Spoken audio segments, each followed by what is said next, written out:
Hey Nick, you recently moved, right? Yeah, I did. So, did you buy new furniture online? A couple things. One of the biggest things I got was a new couch for my living room. Oh, nice. Did you read any reviews while you were looking? Um, yeah, a few. For a couple different brands. How do you know you can actually trust these reviews? Huh. Welcome to Work Association. I'm Nick. I'm Miles. We run a creative agency together, and now we're the hosts of this podcast. Work Association is a show about the intersection between technology, design, and the experience of being a human. It's a word association game Miles and I invented to learn about new and interesting things so we can expand the way we think about the work we do every day as brand storytellers and experience designers. Each week, Miles and I switch off roles. One of us chooses a word for the other to research in the context of design, technology, or branding, then we meet back up and talk about what we found. At the end of each episode, the researcher picks another word that they associate to the story they told, and then we switch off and do it all over again. Welcome back to Work Association. This week's word is from Nick, and the word is trust. So, at the top of the show, I asked about how you can trust customer reviews. How do you feel about that? I think customer reviews are hard to... they're important, but I think they're a little bit difficult to deal with. They can be problematic sometimes. Like you don't always know whether or not the people who are leaving the reviews are just making things sound a lot worse than they really were just because they're pissed. What's funny that I realized too with myself is this is very specific to Amazon, I feel like. When I'm buying things on Amazon, so a lot of the times it's not like brand names or whatever. It's just like random recommended Amazon products, right? And I actually do this thing where I only let myself see a specific number of negative reviews and then I read like a bunch of positive reviews because I've realized like if I just read the negative reviews, I could get swayed to just straight up not buying the thing. And to your point, for the most part, it's probably just people who had issues with their mailman like dropping it or, outside of the control of the actual product. So I've realized that I have to almost limit myself to how much negative reviews I look at and like really think about what it is I'm reading. Totally. And then for restaurant reviews, it's also different, I feel like, because the negative reviews is so specific or this person's just being kind of a dick and, being so like particular about everything and it's not the restaurant's fault, right? So it's like really hard. There's this process of me, I don't know if you do this, where you're like mentally balancing how much a negative review influences your positive review. Oh, yeah. I don't know if you've ever done that. You know what I mean? Like I absolutely do that. Yeah, like in fact, like I have a little bit of a loose strategy for how I look at user-generated reviews. So awesome. First of all, I mean, generally reviews are out of 5 stars. They come with a rating. Right. And so you can always like look at just the 5-star reviews or just the 1-star reviews.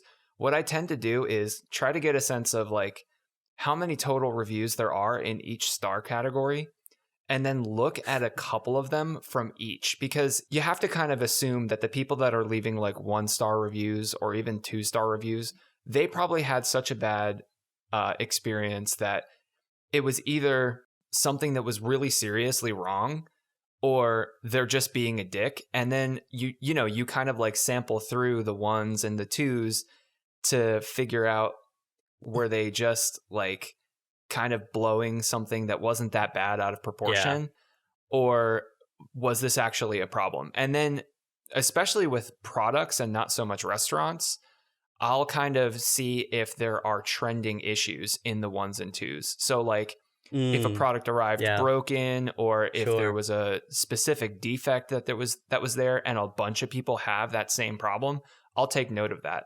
And then similarly, like I really like to look at the ones that are in the 3s and 4s because those people are basically saying like, yeah, it was pretty good, but it wasn't the best. And then the people that leave 5-star reviews, a lot of times they don't have anything specific to say. They're just like, this product is great. It's really awesome. And then that's not helpful information. I'm looking at the reviews mostly to figure out what am I like what are the risks basically? Like what's the Yeah. risks of buying Yeah. this Yep. product? Um, and then, every once in a while someone has very specific, really great praise. Like I bought Sure. a pillow recently Uh-huh. and, this person mentioned that the pillow really helped them with their like neck problems and stuff. And Yeah, yeah, so, yeah. that was helpful in me making a decision. Yeah. Yeah. I mean, it's funny how much we trust random people online, right? Like we read Yeah. these reviews, both the good and the bad, kind of like you're saying, for purchases really ranging from, I just bought a new dish rack, all the way to my apartment. I was reading some reviews of previous tenants and things like that. And, Oh, eh, but like we trust them because of their experience with the product. Like they've owned it, they've used it, and we kind of like to right. assume that they're being honest. And reviews are a funny thing because there's so much bias, and some people like notorious Yelp reviewers are just rage posting, essentially. I mean, that's like an Right. actual issue on Yelp, right? Like a restaurant might be really good, like I was saying, but you might find a bad reviews because people were unhappy with ridiculous things like the restaurant has no control over. Like people just like to vent sometimes too.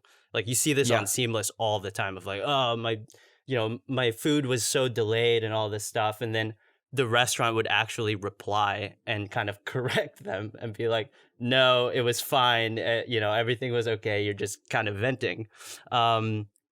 And so, do we trust people because of their experience, or is there something else? Like, what Hmm. actually makes them the expert that we should listen to?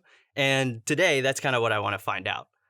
First, we'll look into experts. We'll try to talk about how to become an expert and try to answer questions like, how do we even know if a person is an expert to begin with? Like, how do we know that these people giving TED Talks and inspiring lectures actually know what they're talking about and that we should listen to them? I mean, sure, they have like titles and went to this school or that school, but does that actually even matter at the end of the day? Like, do we trust a person because of all of this, or is there something deeper at play here? We'll also examine how trust can be designed. Like, what does it actually mean to trust someone or something? Like, how can we create a system that nurtures and enables trust? We'll explore how trust and design kind of go hand in hand with each other, and in some cases, how they might actually be the same thing.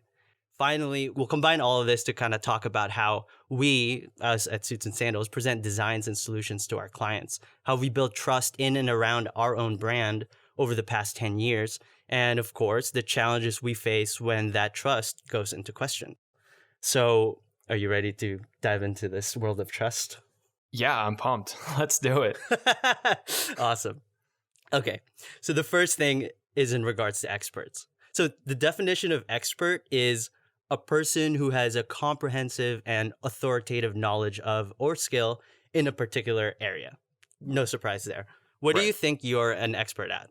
Me? If I had to like yeah, yeah, if you had to choose like one thing. I guess I'd have to say, like, if we're talking about professional expertise, probably brand strategy. And okay, so brand strategy, and how long have you been working at that? Yeah, 10 years, about 10 Yeah, years. right? Yeah. So there's been a ton of work into understanding how people become experts. The most interesting studies actually revolve around chess, which was super interesting to learn about. Okay. These Yeah. two guys, Herbert A. Simon and Kevin Gilmartin, proposed a computational model called MAP, or Memory Aided Pattern Recognizer. Based on their simulations, they found that it takes about 50,000 chunks to become an expert. And this is hilarious, but chunks is an actual term psychologists use to describe a single piece of information. So we're Ah, going to be talking a lot about this concept of chunks, but anytime we hear okay. that, it's really just like a unit of measurement for a piece of information. I came across this article on Harvard Business Review about experts, and the article describes that there's actually three fundamental limits that every person has, no matter who you are. And being able to overcome these limits is actually what defines you as an expert. So the first limit is on attention.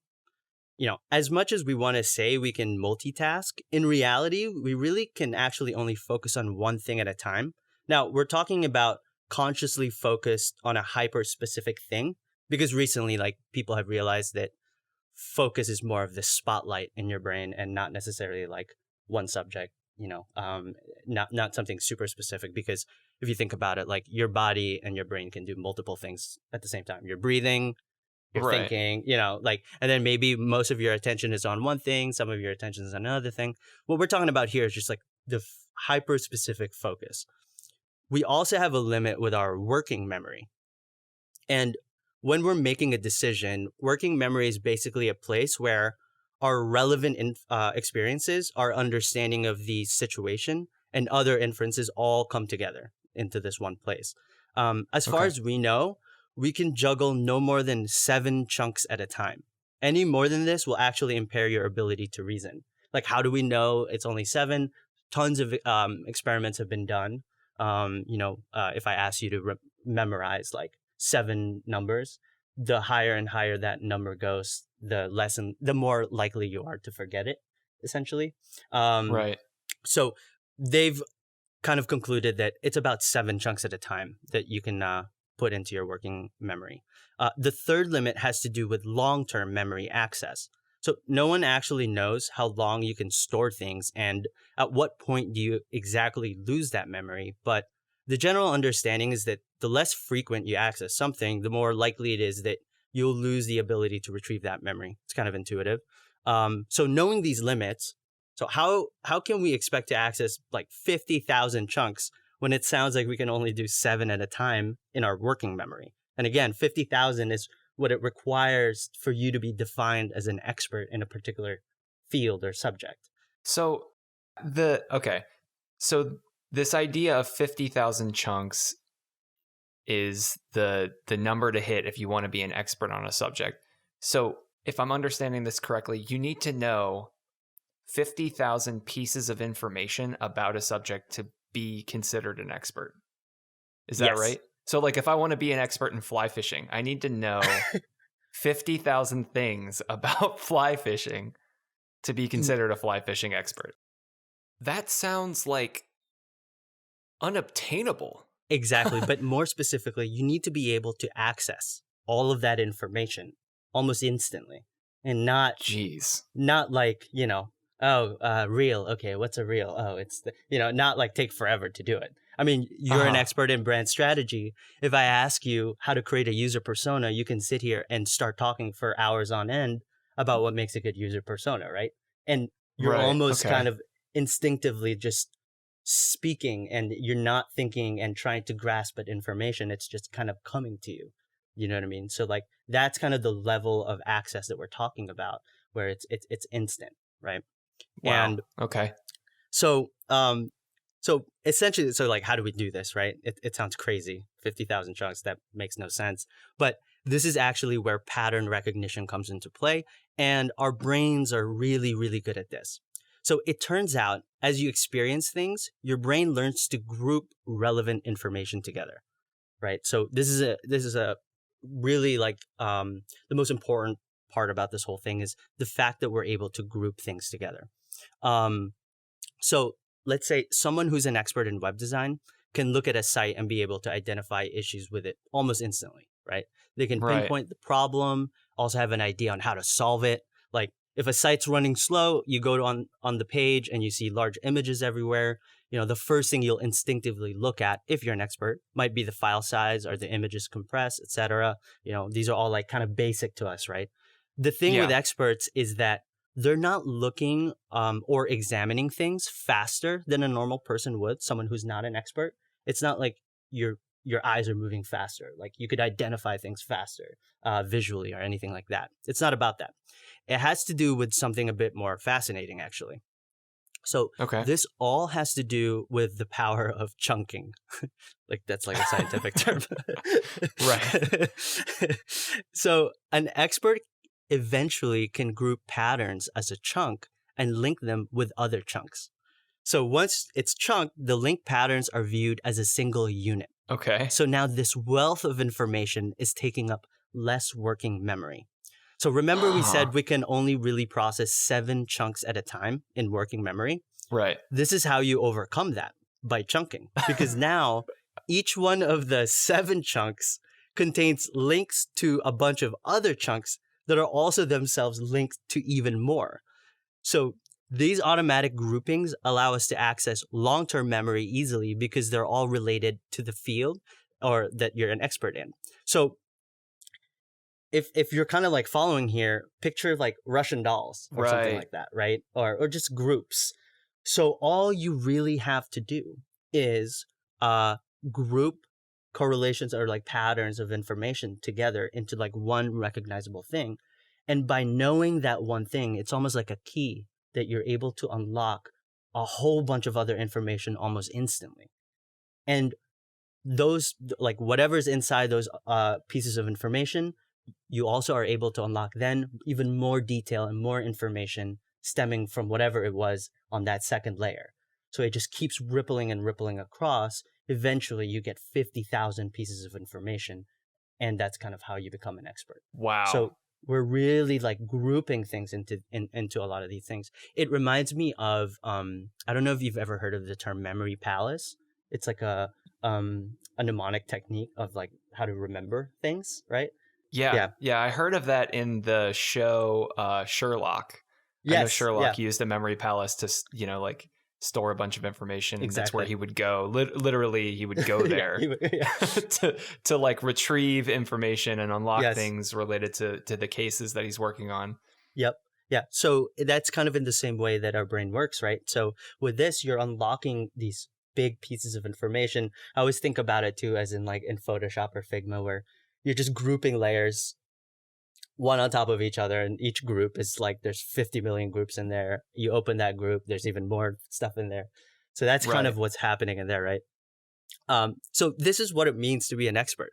It's someone who has immersed themselves enough in the subject that they've been able to identify patterns and possibilities. It seems that a way to identify someone who's a legit expert is to look into how long they've been studying a given subject or how immersed they've been in the topic. Malcolm Gladwell and countless other authors have written about the idea of 10,000 hours, and you might have heard about that. How spending 10,000 hours will make you an expert. And this all has to do with acquiring enough correlations and patterns to be able to group them into chunks. Because it does take that much time for you to accumulate all of these patterns. But here's kind of a question. Okay. Do you think, based on this, someone who has spent the time making all the connections, being able to overcome these fundamental limits, based on all that, would you trust what that person has to say? Just because they're an expert? Just because they're an expert. I don't know. I mean, I guess subconsciously, if someone is deemed to be an expert, then I probably would trust them. I think so. You take their word for it, right? Yeah. It's like, okay, yeah, you know what you're talking about. You're like a PhD of this or that, and then sure, I trust you. Yeah. So I think when trust comes into play, there's a deeper look that you almost have to do, because sure, I can label a person an expert based on everything that we're talking about, but I'm still a bit suspicious because now the unknown is their intention. I think a lot of people fall into this trap of conspiracy theories and things because they're just absorbing information from so-called experts without actually looking into what their intentions are. Right. And I guess my point here is that you can be an expert in flat earth theory because you've spent 10,000 hours reading materials written about this conspiracy theory and have worked to push the theory, but obviously it's just wrong. So trust so trust and expertise is a tough call because based on all this, they don't seem to go hand in hand, right? Because we're missing other important factors like intention, context, science, right? So, right. So there has to be this context underlying it because, otherwise you do fall into these traps of conspiracy theories is like kind of the most extreme. But us pairing trust and expert together can be a tricky thing. And we should like be cautious when we're doing that. But yeah, let's take YouTube, for example. So YouTube's recommendation engine has been notorious for swaying people's political views, right? And sometimes to the point of pushing extremist ideologies. Sometimes it pushes people to donate and get into really great causes or whatever. So there's the good and the bad, right, with YouTube. But a lot of the time, YouTube is just YouTube. It's entertaining, random, and kind of useful. Um, so, do you use YouTube to learn about new stuff, new things? All the time. Yeah, Yeah. yeah. I think that I mean, I spend a ton of time watching YouTube videos, and the majority of them are related to educational subjects like science or physics or, you know, Yeah. things of that nature, Yep. building stuff. Yeah. So, Do you think that you can be an expert in something just by using YouTube? oh man, I don't know if you could become an expert in something, but I think that you can learn enough to You could be get close. proficient. Yeah, like Yeah. you can be sort of like intermediary maybe. I think to become an expert, you'd have to do a lot more than watch a Watch a bunch of video. videos on YouTube, but it can get you started, you know? Right. Yeah. Yeah. Yeah. So like for me, for example, like I think YouTube has definitely helped with cooking, for example. Right. You know, I've learned so much stuff, right? Yeah, to your point, I don't know if I'm an expert, but I'm definitely more proficient at it than a lot of people because of that. But with YouTube, there's so much content. Like, how do you decide who to trust on YouTube? Like, do you is it because you follow specific content creators and that's kind of you? Let's say you're trying to learn something new. Yeah. Can you think through like how you end up trusting or following someone's advice or something like that on YouTube? Yeah, I mean, that's a really good question. And something that I've kind of recently thought about as well because Okay. YouTube has this recommendation engine that's built into it, and it recommends videos of all different types. Like I have a very sort of eclectic set of channels that I subscribe to Yeah. on YouTube.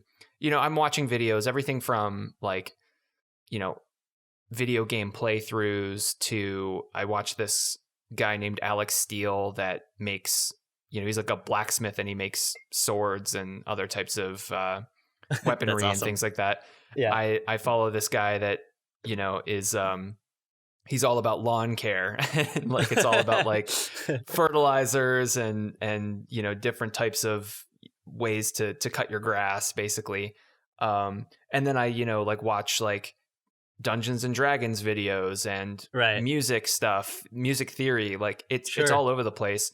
And because of that, like I get recommended a lot of videos that are, you know, ranging in a ton of different subjects. And I would say that, you know, between recommendations from, you know, friends and people that I follow on other social channels to recommendations from YouTubers themselves, Yeah. you know, that's part of the, you know, way that I find new information or the way that I find new channels to follow.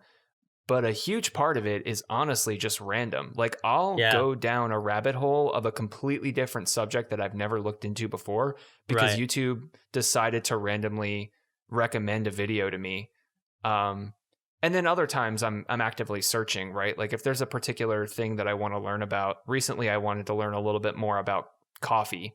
So I just searched coffee and I ended up finding 2 or 3 Sure. different channels that I watched a few videos. I thought that their content was good. It seemed really informative. It seemed like they knew what they were talking about. And then I just kind of subscribed and Yeah. have been watching since, you know? So like for you mentioned lawn care. Like Yeah.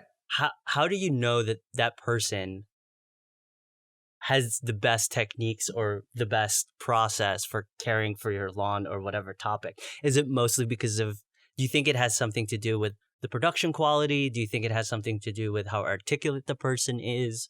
Or is it just that you connected with this person and, you know, it's entertaining to watch and all that? Well, I think for the educational topics, like where I'm trying to learn a new technique or something like that, it's a bit of a few different factors. One is definitely production quality.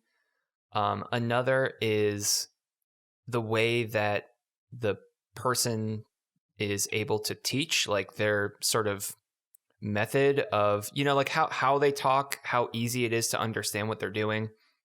Because I think that like, there's probably plenty of videos out there where someone is an expert. They, are able to kind of show how they build something or how they do something, but not necessarily able to convert that into something that's a teachable moment, But I think a third piece to that is like YouTube is a video platform, so you can physically see Yeah. things like the before and after, for example. Sure.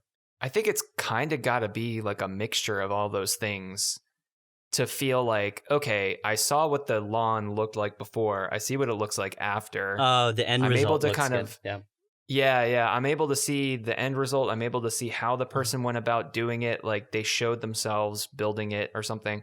I'm a little skeptical sometimes of when you see a before and an after, but no middle. Like you don't see Yeah. what's going on when someone's making something or how they did it or whatever. Because Sure. then you don't know if they there's a bunch of videos for things like cooking, for example, or like kitchen hacks or whatever that like end up being debunked because it turns out that like the production was Yeah, they just intentionally cut to it. misleading. Yeah. Like I saw something about like someone took a piece of charcoal, lit it on fire so it was like a glowing ember, and then shoved it into a jar of peanut butter. And then it cuts to What? they pull the charcoal out of the peanut butter, wash it off, and it's a diamond. And it's like, obviously No that's way. not real. It's like, What there's the- no way. Yeah. Wait, into a jar of peanut butter? Yeah, they just That's so take this funny. like glowing piece of charcoal and shove it into a jar of peanut butter. It says to wait 2 weeks, and then you pull it out and you wash it off, and it's this giant diamond. It's like, that's clearly not real. Like That's hilarious. there's no way that's real. That's so funny. I mean, so YouTube as a system has been designed to enable interactions, right? It's like a social network. Right. So you'll get a mixture of all types of people, both the content creators and viewers like us. But I guess to clarify, when I'm using system in this context as a noun, I'm referring to a set of things working together as parts of an interconnecting network. Okay. So people follow content creators, develop affinity towards them, and it's a system that enables trust. It's probably controversial to say, but if we're just looking at the system as a whole, YouTube, it kind of does enable trust to some extent because if I'm trying to learn how to fix my sink, for example, I can go on the platform, search for tutorials, and if I find a video that's not good or I just can't trust the person, then I can easily click on the right side of the UI for another video from a different content creator. Right. Like the repercussions are pretty low. Like I'm not going to all of a sudden stop going to YouTube for my plumbing issues just because of this one video. Like I don't stop trusting YouTube because of this one thing. And I know well enough that YouTube has an insane amount of videos that, there's bound to be a really good and trustworthy one in there somewhere. And also like all the other things that come along with that with, a person being a good educator, they can speak really well, you can understand them, all these things. But this is really what I want to touch upon next is designing a system that enables trust. Because for me, trust is very much like design. I always say great design dissolves in human behavior. It's not in your face, grabbing your attention, but simply enhancing some aspect or moment in your life. Like that's good design. Yeah. And when you have trust, they say you almost don't realize it. There's just a sense of ease and calm. You don't think about it or question it. I mean, here's kind of like a question, I guess, is, when you take a picture of a check on your phone to do like, mobile deposit, like, do you ever worry that that money is just going to disappear into thin air and you'll never see it?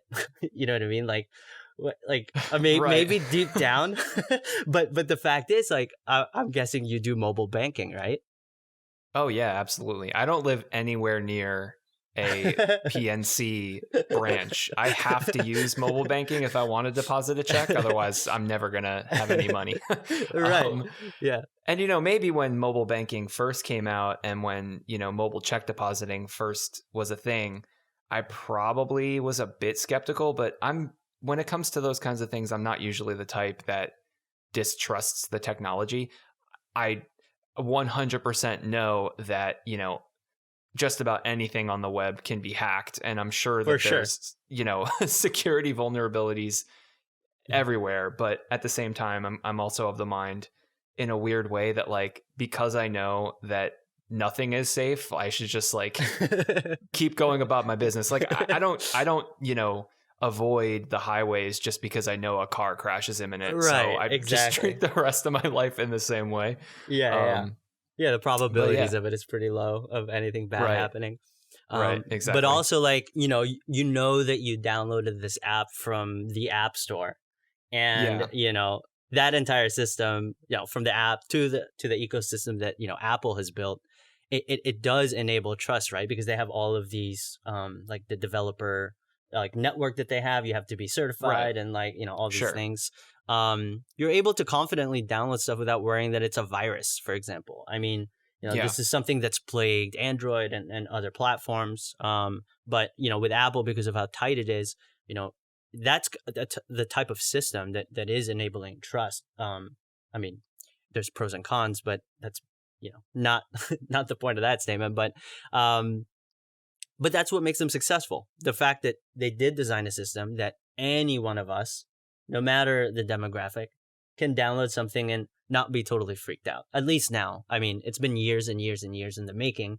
In the beginning, like you were saying, mobile banking was definitely a risky thing, and a lot of people, there were a lot of hacks and a lot of vulnerabilities and things like that. But yeah, now things are insured, and there's some comfort knowing that there's some precautions in place, I guess.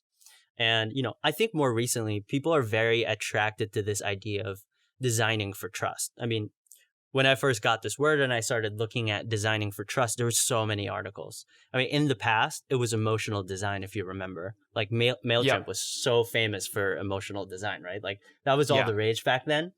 Now it's about like inclusivity and like diversity and also trust. So trust is very much kind of in the forefront of experience design and kind of like building products, making companies and things like Yeah, that. that makes sense too, because I feel like just culturally, there's more and more that's out there in like the digital world Yeah, that can't be trusted. Things like deep fakes and for sure. Yeah, misinformation and all that. So I feel like it's just kind of a natural shift and trend that brands would, I think brands always want to be considered trustworthy, but it's like almost more important now than ever because of the fact that there's so much out there that you can't trust. And it's so like people are so hyper aware of that fact. And they're so, I think because of things like disinformation, people are more and more skeptical potentially on the web than they ever have been. totally. And I mean, I totally agree that designing for trust is super super important, but maybe it's just semantics. But for me, the more impactful thing that we need to be thinking about is designing systems that enable trust. Right? I guess it's Yeah. reframing the objective. It's not about aesthetics. It's about how people interact and work together to create trust. All in the same way Right. that we've come to trust the Apple ecosystem. Some things that's kind of happening a little bit more on the negative side is like this idea of designing for trust. Because of this word design, people are thinking like, oh, it's make your colors nice and make sure it's friendly and all these other things. But what you Yeah. really need to be designing is the system, like the environment that your users or people are interacting in, that will promote trust and that will result in trust. Mm-hmm. I think Airbnb is another powerful example here, along with like Uber and Lyft.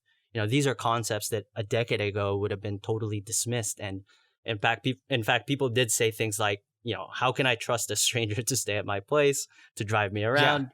Like all those types of stuff. Um, Right. I mean, the big part of it obviously is like the brand and their messaging, right? I feel like that's kind of like almost at the center of it. And I guess from, you being an expert, now that we know, how do you think we can better how do you think we can better approach brand messaging and maybe brand strategy that promotes trust? Yeah, that's a really great question. I think it's a tough thing to answer actually. Right. But one piece that immediately comes to mind, it's like a formula almost, like two things to keep in mind. One is understanding that your audiences are diverse and that they're, everyone has their own individual experience. And even if you are to sort of chunk people together into audience groups, it's not monolithic. Yeah. You don't have one customer, and so it can be broken down further by audience or customer segments based on their experiences and what they need. And Yeah. so thinking about them from the perspective, so like something we do is we think about, audience segments in terms of not just demographics, but what are their goals, their challenges, their frustrations, and their motivations? Where are their sort of commonalities between different audience groups or different customer groups? And where are the differences? And how can the brand sort of respond to those different areas? How can the brand help that audience segment achieve their goals, or overcome their challenges, or Right. assuage their fears, or help Mm-hmm. them with their motivations and things like that. And so, on one end, it's really understanding the fact that there are different groups and understanding what their sort of needs and preferences and things like that are, but then also making sure that not just kind of understanding that in an academic way, but using that as sort of fuel for a strategy where you are approaching those different audiences in slightly different ways. So that way you can develop affinity in a way where, on the opposite side of that conversation, the audience understands that you have a particular perspective as an expert in one Right. field or whatever, that you have a great product or something, but then they can also sort of see themselves in your brand. Yeah. And that, I think, is what helps to develop trust, where they can make that kind of connection. Yeah. And then I'm sure that, there's a lot of other things that we can get into, but it's really about, for me, like that's at the center of it, is understanding that there's like, people on both sides of this sort of conduit, and targeting that conduit a little bit more closely to who those people are, Yeah. will make it so that way they have an easier time trusting you as a brand. Absolutely. And like for me, as I've kind of been reading a lot into this stuff, on the scientific level, I guess, trust seems to be a behavioral result of a particular system. And depending on the design of that system, you can either have really strong and lasting trust or a delicate level of trust, meaning all it takes is for one change for the whole thing to collapse and you lose trust in the entire thing. So, like, Yeah, to kind of absolutely. explain this a little bit better, have you ever heard of the public goods game? No. Okay. So I came across this video of a TED Talk from Dan Ariely, who was talking about designing for trust. It's an incredible video and you all should watch it. But anyways, he spoke about the public goods game. So this is a standard in experimental economics, which I also didn't even know was a thing, but apparently it is. Okay. So it goes like this. So you have 10 people in a group. This is an experiment. You have 10 people in a group. You go up to one person and tell that person that they get $10 at the start of the day. If they want, they can either keep it or they can put it into a public pot. If they decide to put it into this pot, then throughout the day, all the money that everyone has put into that pot grows by 5 times. At the end of the day, the money in the public pot will be divided by everybody. So you don't know who these other people are, by the way. Usually Okay. on day one of this game, everyone decides that, yeah, we'll put the money in the pot. So 10 people, $10 each. So now you have $100 in the pot, and that pot is growing 5x throughout the day. So it totals to $500. Then it's Okay. equally divided by everybody. And at the end of the day, everyone receives $50. So one person has now $60. So because of, you start off with $10, it goes up to 500, and then it gets, because of that 5x return. So everyone benefits. Is basically the point. Sure. So everyone puts money into this pot. Everyone kind of makes the most amount of money. Now, one day, one person decides to keep the money for themselves, so they don't contribute to this public pot. So Okay. now we have 9 people. right? Multiplied by 5 because that's how much it's growing. So you get $450. The person who decides to not put anything into the pot, they call that the free rider. It's Okay. basically like a freeloader who didn't contribute and still gets a piece of that 450. Huh. So because of the rule of like, at the end of the day, whatever's money is in the pot gets distributed to all 10 people, right? So so now everyone gets $45, but the free rider has $55 because he started with 10, kept it because he's not a nice person, and made $45. So he ends up with $55 when everyone only got $45. So What a jerk. I know. So what do you think happens the next day? Oh man, probably everyone becomes the free rider because they think, oh, I'll be the one guy that didn't put the money in, and they're going to get the $55. Exactly. So that's exactly what happens. No one puts money in. The whole thing just falls apart, right? Because then now you just get to keep your $10 and you're not paying for someone else and all that. So right. Okay, let's think about that system. So there's two things at play with that particular system. The first is that there's two outcomes. The good outcome of everyone participating and so everyone benefits, right? The bad is that when one person betrays everyone, then more and more people start to betray, like you're saying, and you're left with no movement or growth. So it just becomes stagnant. So the other thing at play outside of that is that the good outcome is actually super sensitive, right? Yeah. It only takes one person to deviate for the whole thing to fall apart. And on the other hand, the bad outcome is actually pretty stable. Right. No one participates. Nothing happens. It goes on and on and on. There's no incentive for people to do it. And let's say maybe one day 3 people randomly put money in just to see what happens. Eventually, they'll stop again because they don't want to pay for all the free riders who didn't put money in. Right. Right. Eventually, it always balances out to zero. The moment that one person deviates. So that system definitely doesn't promote trust, right? And like that's something that's not well designed, if you can kind of think of it in that way. Mm-hmm. So how do we design a system that promotes trust? And so still, watching this TED Talk was super interesting because he gives another example of an insurance company. So in insurance, like a traditional, let's say rental insurance, the system kind of goes like this. People pay the insurance companies however much they're charging. So all these customers are paying and paying. And then at some point, when something bad happens, the customer needs the insurance to pay them for their damage, right? Right. And obviously, inherently, the insurance company doesn't really want to pay because every time they have to settle a claim, they lose money. Like that's just how insurance goes.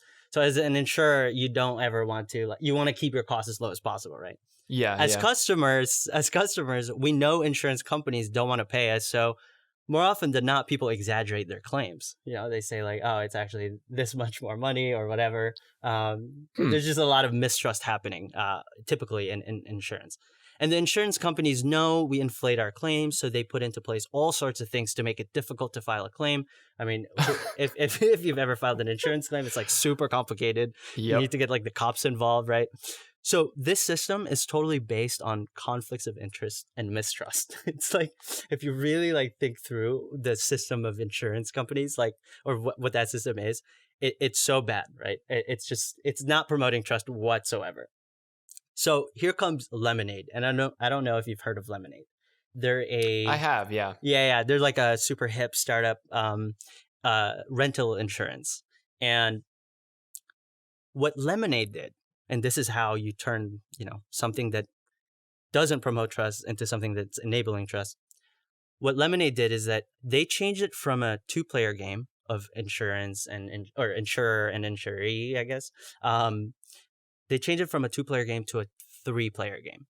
So every month you pay insurance, but then Lemonade takes a fixed amount as profit from the pool of money instead of, with insurance company, it's kind of like they take from that pool, basically. Okay. And if there's leftover money in the pool, Lemonade doesn't keep that. They actually give it to charity. Oh, wow. And I think in some cases you even you can even decide on what charity will take that because it wasn't used and people didn't claim it. So now if you try to cheat the system, you're actually just cheating the charity and not lemonade, right? So, Damn. so Oh my I god. know. So it's kind of insane. So, and this blows my mind. Apparently, there have been multiple occasions that people would file a claim for something they thought was stolen, but it was actually just misplaced. And when they found the item, they would actually give the money back because they would literally just be like, "Oh, sorry, I just made a mistake. I thought I lost my laptop. How do I kind of give this back because I don't need to claim it." So inherently, That's amazing. they've created a system where the people are actually giving money back to insurance companies. And this professor, like when he heard about this is insane. So he contacted other people from like other insurance companies, and they're like, and he was like, "Has this ever happened to you? And like, what do you do when this happens?" And these other insurance companies were like, what? No one ever, no one ever gives us money back." So it's pretty remarkable. So when you create a system where you balance interest and intentions, you then are able to create a stable, trust enabling environment. And this is what it means to design for trust, I think. It's not, make everything blue like we were saying, or choose the right colors to ease the users. And it's actually not just about having a human voice, though it certainly helps. And kind of like what we were saying, messaging is super, super important. But it's also about designing the types of interactions people can have so that that system is balanced and stable, Right. and kind of like consistent. Another really cool example that he gave was that it involves waiters and diners. And so the first scenario is this. A waiter takes everyone's order and one person orders the fish. The waiter then goes, "Oh, you should try the chicken. The chicken's amazing here. And not only that, it's actually much, much cheaper. So it's the best choice on the menu. It's the best value." Okay. When the food arrives, everyone's happy because the chicken was really good. So awesome. So then the diner asks the waiter, "Which wine should we get?" Because now this diner trusts the waiter, right? Uh-huh. The other scenario is this. The diner orders the fish. Then the waiter goes, "Oh, get the lobster. It might be 5 times more expensive than the fish, but it's the best lobster in town." So in the second scenario, do you think the diner asked the waiter what wine to get? I'm going to assume by context clues, probably not. Yeah, exactly. So, and Because that's they're going to assume that the waiter is going to try to sell them a on a more higher thing. expensive product. Yeah. Exactly. Yeah. I mean, like you personally, outside of this like anecdote, but like, do you ever ask for recommendations from like? I ask recommendations from bartenders. I don't. Sometimes I don't ask recommendations with waiters. Not sure why. When it comes to food, no. Although, I'll kind of assume, maybe rightfully or wrongfully, that the wait staff is probably pretty well educated on the menu and also the Sure. like wine and beer offerings. Yeah. And so, I'll ask them for a recommendation on, what wine goes best with the food that I ordered. I don't tend to Yeah. really pay too much attention to when a waiter recommends like a special or a certain signature upselling you. dish or anything like that. Yeah. Yeah, exactly. So, if you put the interest of others above yours or demonstrate that you care about their well-being, then they're more likely to trust you. It's a pretty simple concept that we all know and kind of have known since we were young, right? Like, Yeah, and, sure. and for us from the very beginning, this is kind of how we always wanted to run the agency, like Suits and Sandals, right? Like, Yeah. from our relationship with our internal team to the relationship we have with our clients, we kind of always remind ourselves that we're in the service business and we need to put the interests of our clients above ours because really, if they succeed, then we succeed. Absolutely. And unlike the insurance example we spoke about, the system we built doesn't have conflicts of interest. And so the last thing I wanted to talk about is our own experience with creating a brand, our own agency that enables trust and gives peace of mind to our clients. So question, do you remember when we first came together to start this company? What made you trust me that I would be a good co-founder? Oh my God. That's such a weird question to like reflect on. I mean, I don't want to say like, oh, I don't know. I guess. I mean, that's funny because I also don't know. Like if you were to like reverse that question, I was thinking about it when I was, thinking about asking you this question. I like had to like think deeply because like I don't remember. You know what I mean? Like I don't know. It just kind Yeah. of happened, right? Yeah, I mean, so we were in a college class together. Um and I don't know that we necessarily like worked together on a project. We were in like a design class. I don't think we ever partnered on a project or anything like that. But I distinctly remember looking on Facebook and I Mm-hmm. saw that you had posted, we were friends on Facebook.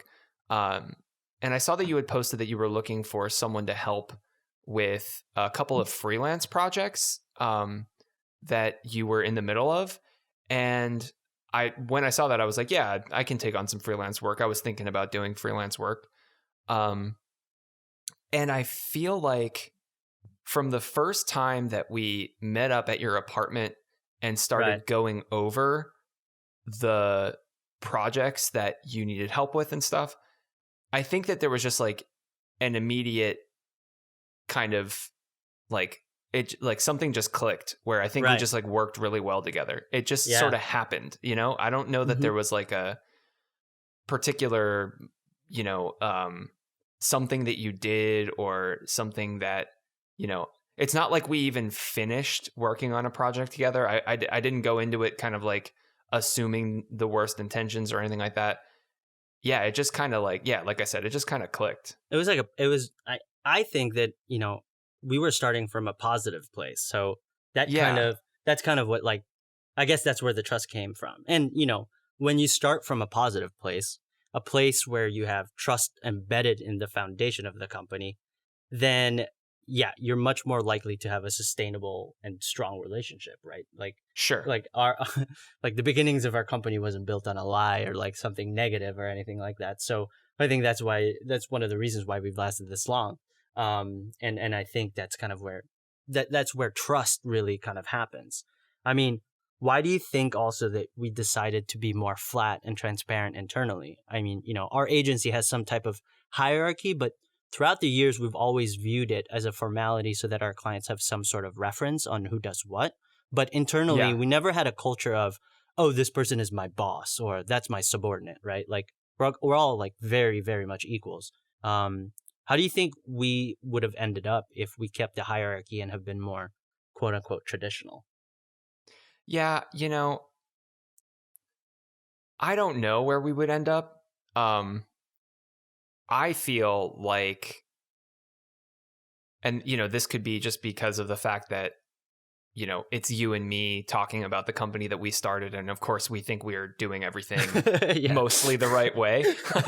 but I kind of feel like, to sort of like reverse that question, I kind of feel like what it does do when we're Yeah. talking about having a flat organization and having more of like a you know bad good ideas can come from anywhere sort of mentality, that there isn't really like a traditional manager and subordinate kind of Right. Mm-hmm. relationship.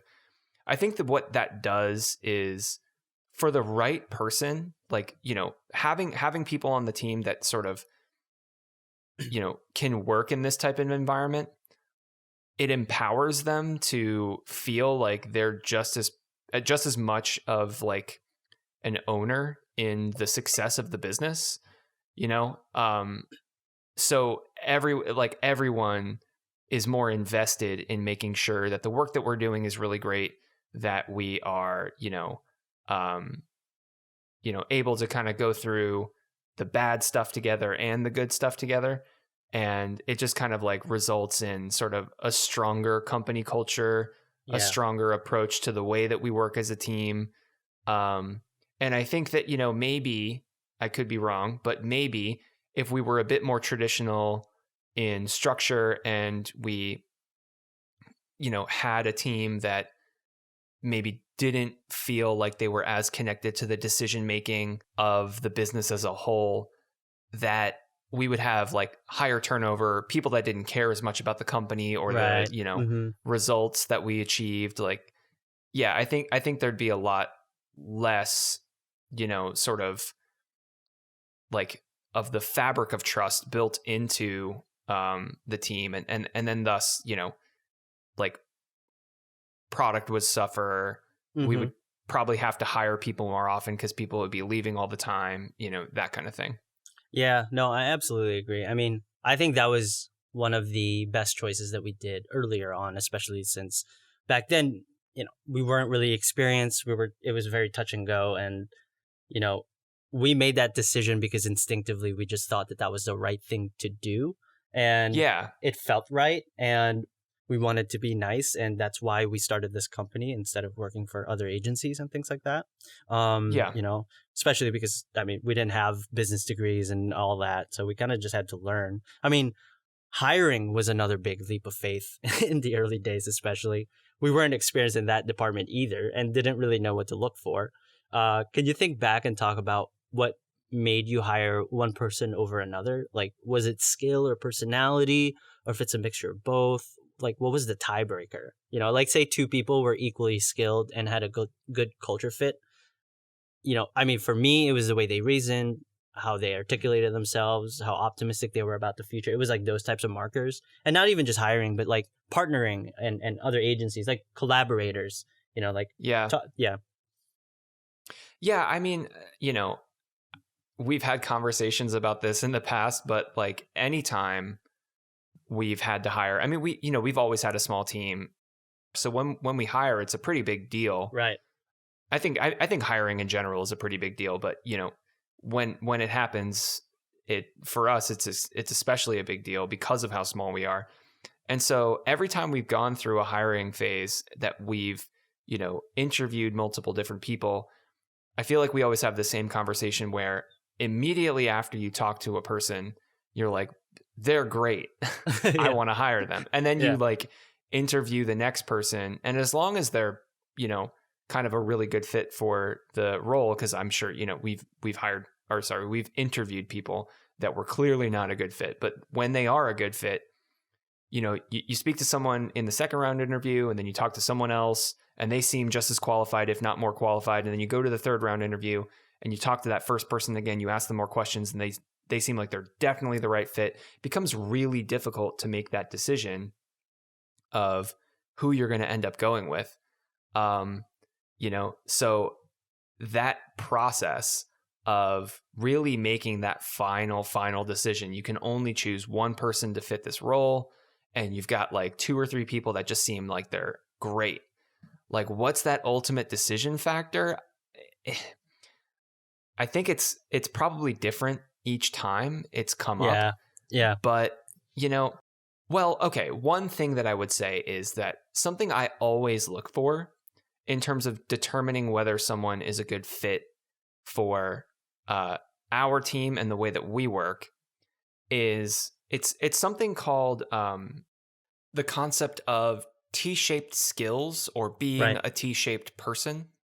So when someone is T-shaped, it essentially means that they have really deep expertise in maybe one or two fields, but then a broad range of interest and level of proficiency in multiple other areas that are relevant to a concern. So with hiring, you might want to hire somebody that's a really great visual designer, but knowing that they also have a little bit of knowledge in web development, or, right, they are well versed in content marketing or brand strategy or something like that.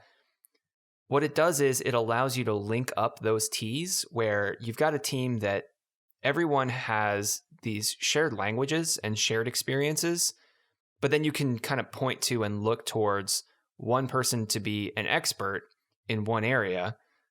So you can have, like when we're building a website or something like that, we've got people that write code, we've got people that do UI design, and we've got people that write content, we've got people yep, that are producing images. When we're critiquing a website as a whole, it really helps if everybody can bring their own unique perspective to that process, and that they can speak each other's language. The things that kind of bother me the most are when designers of websites and developers of websites can't communicate with each other in Yeah. a way that's constructive. And thus you have issues where, a design can't make it into the browser because of technical limitations, but then the developer can't really explain to the designer Yeah. why. And it's just like a really difficult discussion. So when I'm speaking with people that are going to be joining the team, I'm looking for, what areas are they T-shaped, both in professional senses and also like outside experience that they can bring to the table. Like if they're really interested in cooking and science and stuff, then, maybe that doesn't necessarily mean that we gel on a, cultural, personal level, although that's helpful. But it can also mean that the way that they think about things can be useful, like recipe development, if they're really, really into that, or they're really into gardening and they love to like test soil Yeah. pH or something. That kind of approach of knowledge building and learning and stuff like that is helpful in understanding how that person can approach problem solving Yep. in the context of being an agency for a company. They've hired us to solve a problem, right?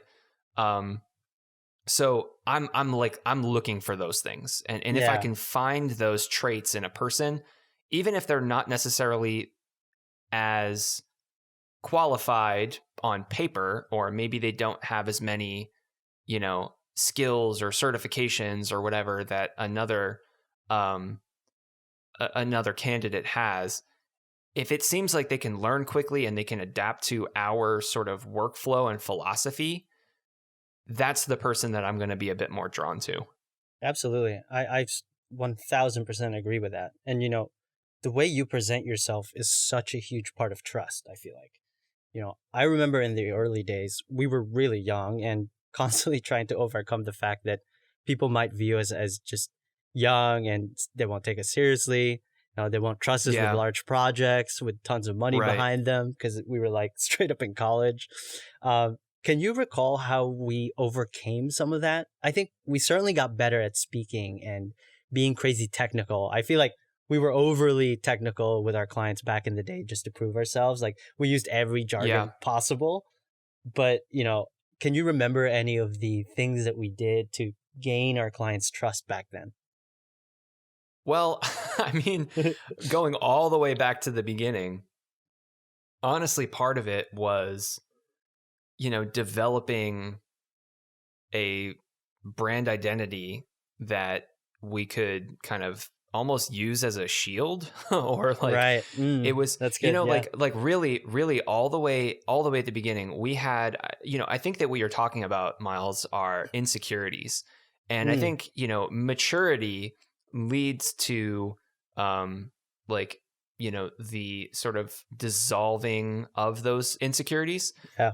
Because when we first started out, I mean, like I was saying, we were just freelancing on a couple of projects together, and then we got the opportunity to pitch to a company that was, quite a bit larger than we had, previously experienced working with.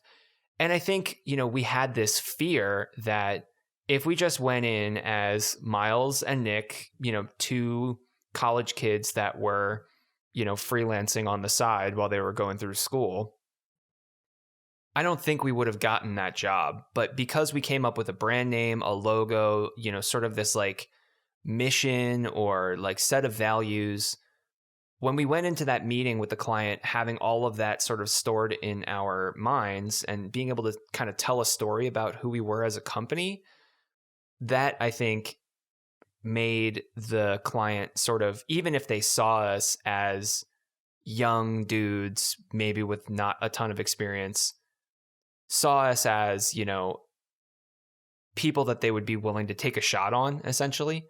Um, and then from there, like, our confidence grew. We, as you mentioned, like we got better at sort of talking about ourselves and what we do and who we Right. do it for and why we're successful and those kinds of things.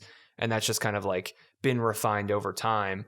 But I mean, I don't think if we had those pieces of our brand figured out early on, Yeah. that we would have had as much success as quickly as we did. Yeah. And we got really good, I think, at contextualizing things. So like Yeah. context, I feel like is key for me, right? When I'm thinking through how we got to where we are now. Like when we present to clients, we always make sure everything is contextualized into the space that everything is backed by data. Yeah. We try to gain their trust by making sure they know we did our due diligence and that we're making as few assumptions as possible. And if we are making assumptions, it's always backed by our training, skill, etc. So when you start from this place, then when trust breaks down a bit and the client starts to question everything, then you can always point to the rationale behind all decisions. Like, we're in this place because of all the research and conversations we've had. Like, we're not just pulling these things out of thin air. We always like to say, there's no surprises in our process. And this transparency works in our favor in the long run. And I feel like, a lot of designers, especially, I mean, when we were younger too, we love to like surprise and like shock and awe when we're presenting. And because you get a huge boost of ego, obviously, when a client's eyes light up and it's all great. But the reality is that's not always the case, especially when you're talking about visuals. So the fact that we brought our clients on into the process and we're much more transparent with our clients than most people, I think that really worked in our favor. And I think that's something that, kind of opened us up to becoming a more trustworthy and unique agency, because our clients are, very close to us in that sense. But also, I mean, can you talk a little bit about how you've handled situations in the past, or I guess like what's your take on a client losing trust in us, and how do you typically approach that? You being obviously the CEO and like the most client facing person.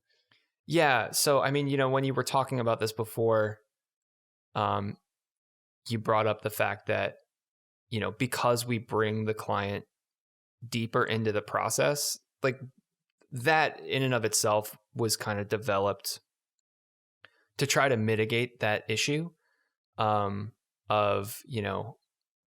having a relationship with a client where they can trust you.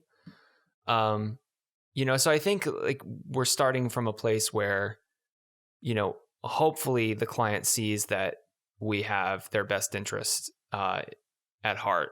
Right. But then when something happens that, maybe shakes that trust, at the end of the day, I just kind of take it from that same perspective of transparency to try to solve the problem, right? Like, I mean, we're responsible for, after helping to develop a brand identity, building out a bunch of collateral, including a website. And then, it just tends to make sense to do things like,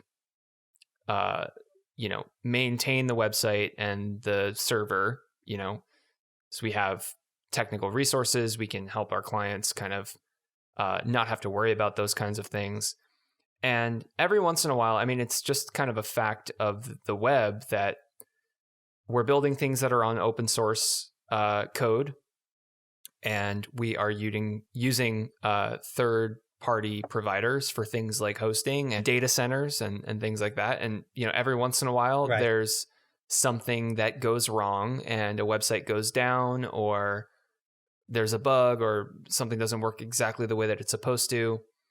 And for better or for worse, I feel like just being open with the client about what happened, why it happened, what we did to fix it, and what we're going to do in order to try to prevent that from happening again in the future. My hope is that being open in this way leads to better relationships, because, when you lose trust, it's often really hard to get that trust back. And I think that sort of reassurance of taking proactive measures can go a long way. I just try to approach it from sort of a rational perspective of, this is what happened, this is what we tried to do to fix it, and this is what we're going to do in the future to make sure it doesn't happen again. Yeah, and I think that's a result of just years of transparency, like we're talking about with our clients, right? And because of that, when things do go wrong, they know that we have their best interests in mind. We're the waiters that's recommending the chicken. because it's like the best value, and we're not trying to upsell clients. Like we almost never upsell clients because we're so focused on problem solving and what is the best solution to your problem. That's kind of our MO. That's all that we care about. And the value also, it goes back into if our clients are succeeding, then we're succeeding, like that whole mentality. Yeah. So and I feel like that itself is a great system that's enabling trust, and it's not a vulnerable trust like these other examples we've seen where all it takes is one bad incident for the whole thing to collapse. I think we're able to be a lot more resilient, and as a result our clients trust us, and there's it's a like a longevity thing. But yeah, so that was a lot. I feel like Yeah. I feel like I simultaneously have more trust in people and less trust in people. But that's our episode on trust. Hopefully you enjoyed our journey into that world. I guess this is the part of the episode where I tell you what next week's word is. Yeah. All right, you ready for this? The word is vision. Vision. Nice. Okay. Man. I'm, like the first thing that comes to mind, of course, is WandaVision, the show, because I just finished the last episode. That show is crazy. Awesome. But obviously I'm not thinking of it, could be if you could make a word association. I doubt that I'll be talking about the Vision. But I do have some other things that are coming to mind that I'm interested to explore. So I don't know. We'll see where things take us. As we've seen with this show so far, you start in one place and you end up somewhere completely different. But totally different. Yeah. Yeah. Exactly. But I have some interesting ideas for things that I'll kind of dive into. Awesome. Yeah, man. All right. Well, be sure to listen next week when we talk about what I find when I research the word vision.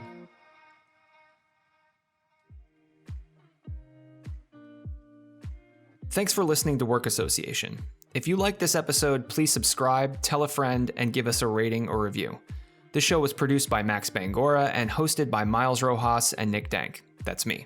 Work Association is brought to you by Suits and Sandals, a brand communications and creative agency that helps companies tell better stories and create better digital experiences. To learn more about us, go to suits-sandals.com. That's SUITS-SANDALS.com.